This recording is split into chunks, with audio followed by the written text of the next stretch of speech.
Hello guys, Groundwork Berserk here. Listen to this. I'm at a little job in, where are we here? Cookfield in Sussex. And I wanted to show you some of the things with resin pointing.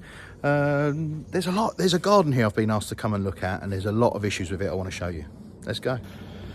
All right, so this was done probably, I don't know, 10, 15 years ago. It's calibrated sandstone paving. You can see if you're keen enough, and I know a lot of you boys are keen enough to know, we've got cross joints. That's always a sign of someone who doesn't really know what they're doing. Not uncommon. This has been laid on a full bed, but the client's pulled me out, asked me to come out and have a look. He's had issues, it's moving.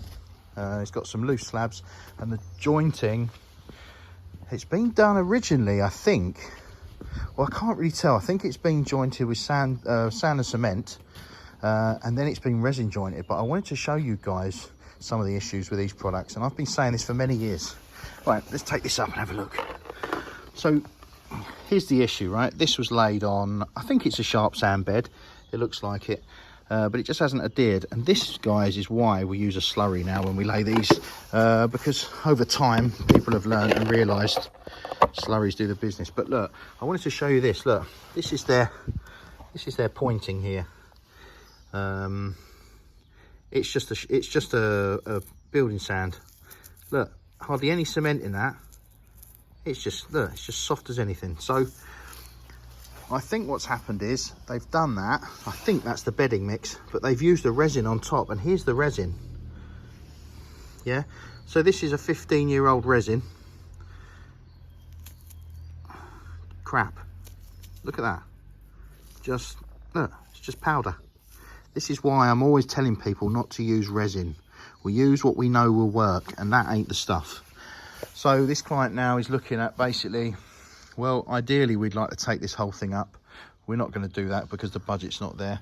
I think we're going to basically, any of the rocking slabs, and quite a lot of them are here are rocking, we're going to take up and relay, and we're going to just basically use a slurry to relay them. I have done this before in the past, and it has been successful.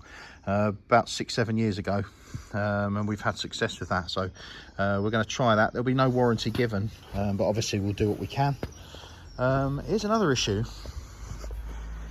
using timber to retain the patio.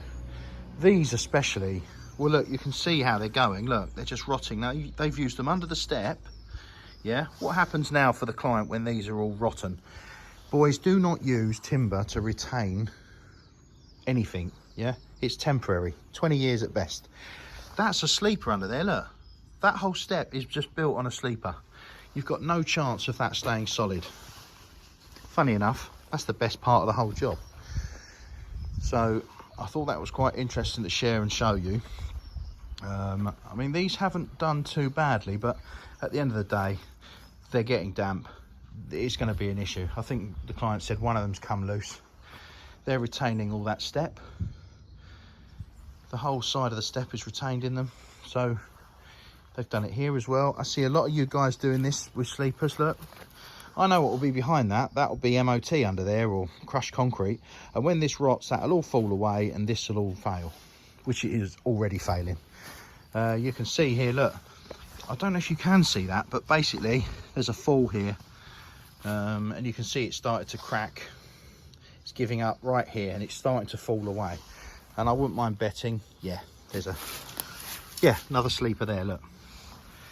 So boys, please think about what you're doing when you're doing stuff like this with timber, and you're trying to do stuff cheap and save yourself money. Try and think of your client long term down the line, because now the owner here has got to repay. At some point he's got to have this all redone.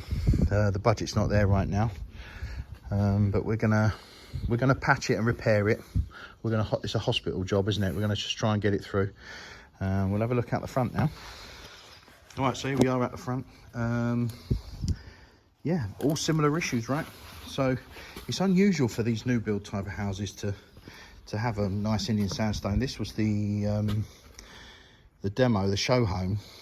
We seem to think, the client thinks that's why these have been laid. We've got the same issues here. This is all moving. It just hasn't held the ground very well. and all the pointing's failed. So the client's really, you know, he wants it looking nice. He wants to be able to pressure wash this, and he can't do that with these issues. Look, I've been saying this for years. Look, it's all shrunk, yeah? It's everywhere you look, it's just rubbish. Why has that failed? Who knows? I don't know. Is it too thin? Are the joints too thick? I wouldn't say so. It's all a calibrated stone. So yeah, we might be getting this one and seeing what we can do to resolve the issue on a budget. And keep watching. All right, guys, fantastic. So yeah, keep watching. If you don't watch us on TikTok, get over there and have a little look. If you're watching this now on TikTok, go on our YouTube channel, Groundwork Berserk, and yeah, keep watching. Try and teach you something.